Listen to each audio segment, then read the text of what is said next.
True media के दर्शकों के लिए आज हम एक नए शख्सियत को सामने लाए हैं, हरीश अरोड़ा जी। डॉक्टर हरीश अरोड़ा जी जो दिल्ली के पीजीडीएवी कॉलेज में एक लंबे समय से अध्यापन कर रहे हैं, और उनके बारे में मैं ज़्यादा बताऊं इससे बेहतर है कि आप ही उनके मुख से जानें कि उनको अध्यापन में कैसा लग रहा है, कैसा अनुभव है, और अध्यापन के अलावा जो उनकी ज़िंदगी में और साहित्यिक रंग हैं वो क्या क्या हैं। हरीश जी, आपका बहुत बहुत स्वागत। धन्यवाद।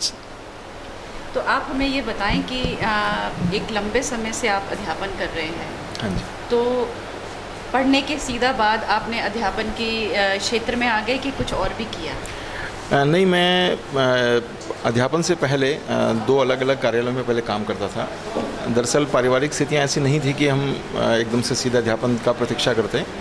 उस समय पहले एक कपार्ट है मिनिस्ट्री ऑफ रूरल डेवलपमेंट की ऑटोनोमस बॉडी, मैंने 6 वर्ष वहाँ काम किया है।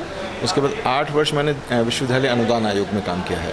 उसके बाद मैं अध्यापन के क्षेत्र में आया और पिछले 12 वर्षों से दिल्ली विश्वविद्यालय के पीजीडीएवी कॉलेज सांध्य में हिंदी का अध्यापक हूँ, और विशेषज्ञता मेरी पत्रकारिता के क्षेत्र में है, और पत्रकारिता मूल रूप से मैं वहाँ पढ़ा रहा हूँ। अच्छा, पत्रकारिता के संदर्भ में आपकी कई पुस्तकें भी आई हैं, कुछ पुस्तकों के बारे में बताएं। दरअसल पत्रकारिता के क्षेत्र में बहुत सारे लोग जो काम कर रहे हैं उनके सामने 2 समस्याएं सबसे महत्वपूर्ण होती हैं। पहले तो ये कि हम सीधे प्रत्यक्ष रूप से मानकर चलते हैं कि हमें सीधा टेलीविज़न पे जाना है, हमें सीधा टेलीविज़न पे आके काम करना शुरू कर देना है। लेकिन मैं मानता हूँ सबसे पहला काम उन्हें स्क्रिप्ट राइटिंग का करना होता है।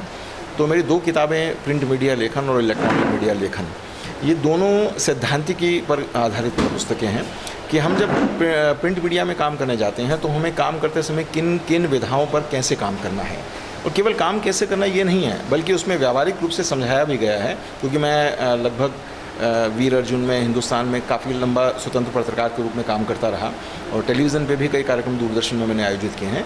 तो मुझे वो दोनों का अनुभव था, रेडियो में भी काम किया तो वो भी अनुभव था।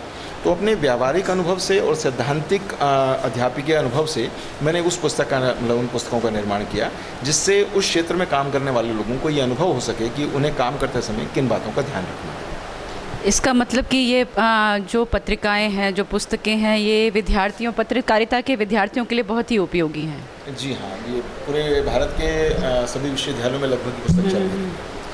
तो आप ये भी बताएं कि आप कविता भी काफ़ी लंबे समय तक लिखते रहे और मंचों पे भी रहे। तो कौन आपके गुरु रहे, किस प्रकार की कविताएं आपने लिखी, कितनी पुस्तकें? मैं सही मायने में कहूँ तो साहित्य ही मेरा गुरु रहा है, और साहित्य में मुझे सबसे ज़्यादा प्रभावित किया रामधारी सिंह दिनकर जी ने। उनकी रचनाओं में 2 तरह की भावनाएँ मुझे अधिक प्रभावित करती रही। एक तो ये कि छायावादोत्तर कविता में जब वो अपनी कविता लिख रहे थे तो उसमें राष्ट्रवादी विचारधारा बहुत प्रखर थी, लेकिन भारत स्वतंत्र नहीं था, पराधीन था, और उस पराधीनता में उन्होंने ये भी देखा कि प्रगतिशील विचारधारा भी कहीं ना कहीं उनकी कविताओं में विद्यमान रही। मजदूरों के लिए, किसानों के लिए उन्होंने अपनी कविताएं लिखी।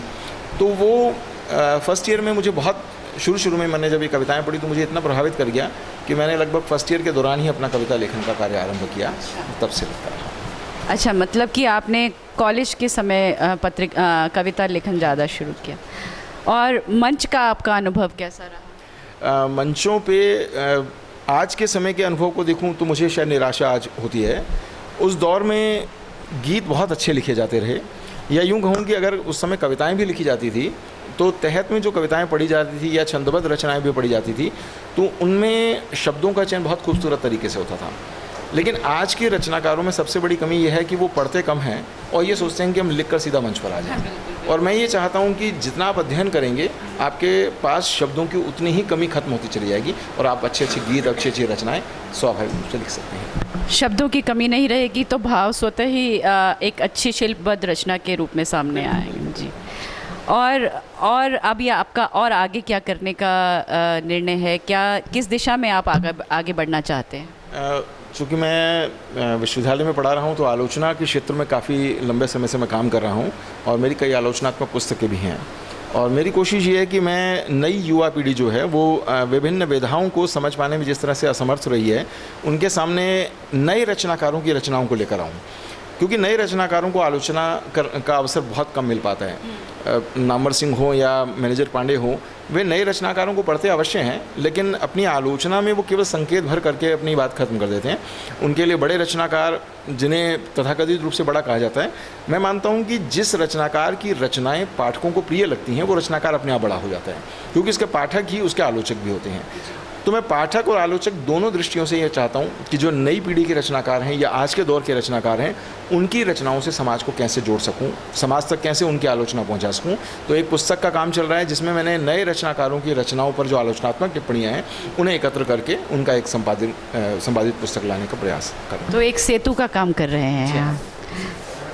हरीश जी, बहुत बहुत शुक्रिया। मैं आज की जो आपका परिचय है जो है उसको समाप्त करूं उससे पहले किसी कविता से 2 पंक्तियां।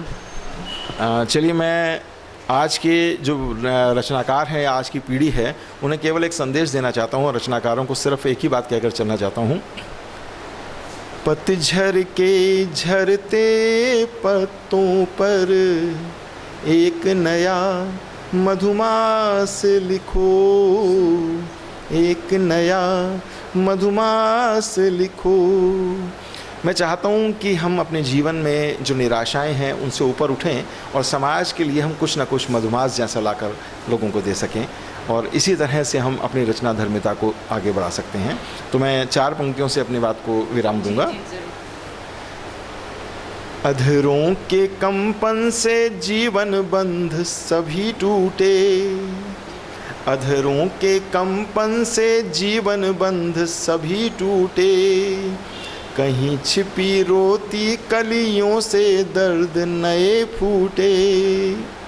7 सुरों को एक तारे ने होले से दुलराया, 7 सुरों को एक तारे ने होले से दुलराया, जिनमें दर्द नहीं होता वो गीत नहीं होते, गीत नहीं होते।